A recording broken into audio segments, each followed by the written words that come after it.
Governor గారికి పంపామో ఆ అంశాలను కూడా ఆ బిల్స్ అన్నింటినీ రేపు అసెంబ్లీలో పెట్టి ఆమోదింపజేసుకోవాలని కూడా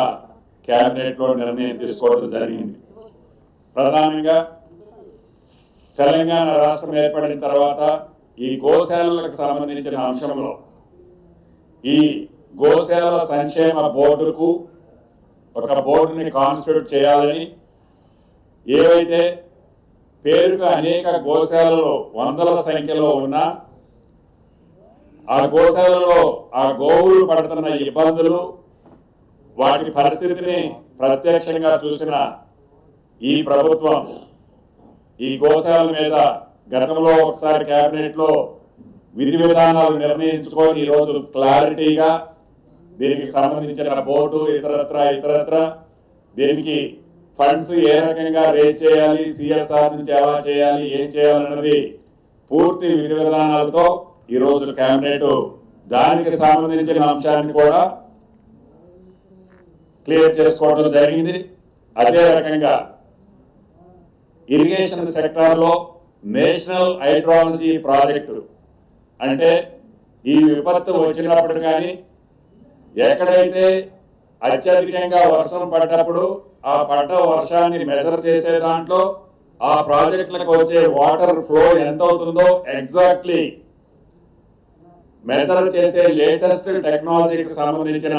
అంశాలకు సంబంధించిన నేషనల్ హైడ్రాలజీ ప్రాజెక్టు కింద కేంద్ర ప్రభుత్వం నుంచి రాష్ట్రాలకు ఏవైతే సపోర్ట్ వస్తుందో ఆ అంశం మీద కూడా కేబినెట్ లో డిస్కస్ చేసి కేంద్ర ప్రభుత్వానికి సంబంధించిన ఈ అంశాన్ని రాష్ట్ర ప్రభుత్వం కేబినెట్ లో ఈ నేషనల్ హైడ్రాలజీ ఎక్విప్మెంట్ కి సంబంధించిన దాన్ని కూడా ఈరోజు కేబినెట్ లో ఆమోదించుకోవడం జరిగింది. అదే రకంగా 2022-23 ఆనాడు రబీ సీజన్కి సంబంధించిన ధాన్యాన్ని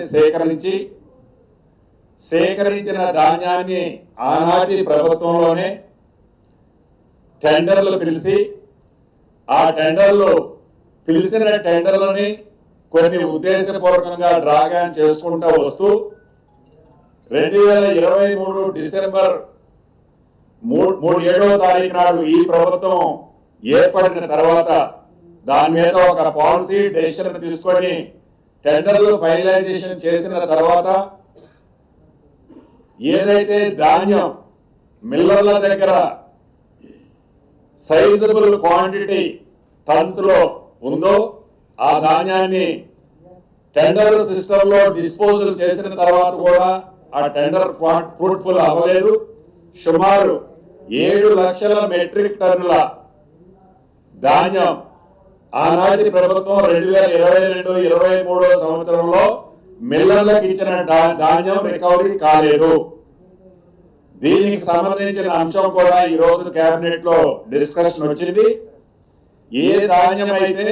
మిల్లర్ల దగ్గర నుంచి 2022-23 సంవత్సరంలో ఇచ్చిన ధాన్యం రికవరీ కాలేదో ఆ ధాన్యానికి సంబంధించి న్యాయపరమైన అంశాలు క్షుణ్ణంగా పరిశీలించి ఆ ధాన్యాన్ని ఆ మిల్లర్ల దగ్గరే ఏదైతే టెండర్ వేసినప్పుడు వచ్చిన బిడ్డు రేట్ ఉందో అది దొడ్డి ధాన్యానికి ఒక రకం, ఫైన్ ధాన్యానికి ఒక రకం, బిడ్డు ఏదైతే వచ్చిందో ఆ బిడ్డు ప్రకారం ఆ మిల్లర్ల దగ్గర రికవరీ చేసే విధంగా ఎవరైనా మిల్లర్లో పేమెంట్ చేయకపోతే వారి మీద అవసరమైతే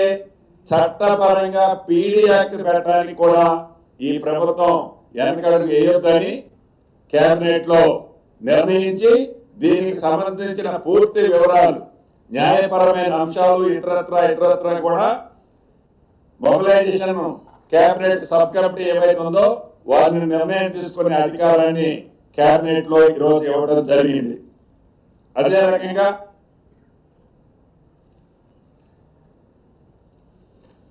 రాష్ట్రంలో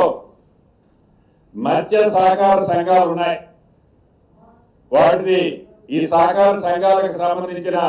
ఎలక్షన్స్ లేట్ అవుతున్నాయి. దీనికి సంబంధించిన దాంట్లో పర్సనల్ ఇన్ఛార్జీలని మత్స్య సహకార సంఘాలకు సంబంధించిన సంఘాలకు పర్సనల్ ఇన్ఛార్జీల్ని నియమించడానికి కేబినెట్ ఈ రోజు ఆమోదం తెలిపింది. ప్రస్తుతం సంఘంలో ఉన్న సభ్యులుగా ఉన్న వారిని పర్సనల్ ఇన్ఛార్జీలుగా ప్రభుత్వం నామినేట్ చేయాలని కూడా రాష్ట్ర కేబినెట్ నిర్ణయించడం జరిగింది. చివరగా గవర్నర్ కోటాలో నియమించే శాసన మండలి సభ్యులుగా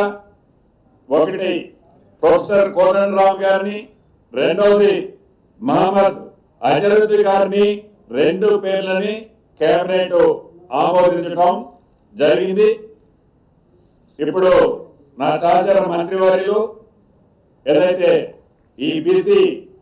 అంశం మీద మొదటి నుంచి పోరాటం చేస్తూ వస్తున్నారో కేబినెట్ లో జరిగిన అంశాన్ని వారు వివరిస్తారు. పెద్దలు పొంగులేటి శ్రీనివాసరెడ్డి గారికి, గౌరవ శాసనసభ్యుడికి, అదే పత్రికల నమస్కారం. ఈరోజు కేబినెట్ లో ముందు నుంచి మా ప్రభుత్వం ఏ విధంగానైతే 42% రిజర్వేషన్లకు సంబంధించి చిత్తశుద్ధిగా కామారెడ్డి డిక్లరేషన్ మొదలుకుంటే ఇంటింటా సర్వే చేసి, సిపిఎఫ్ సర్వే చేసి, సబ్ కమిటీ రివ్యూ చేసి, దాని తదుపరి క్యాబినెట్ ఆమోదం పొంది సభలో చర్చలకు పెట్టి అన్ని రాజకీయ పార్టీలు ఇంక్లూడింగ్ భారతీయ జనతా పార్టీతో సహా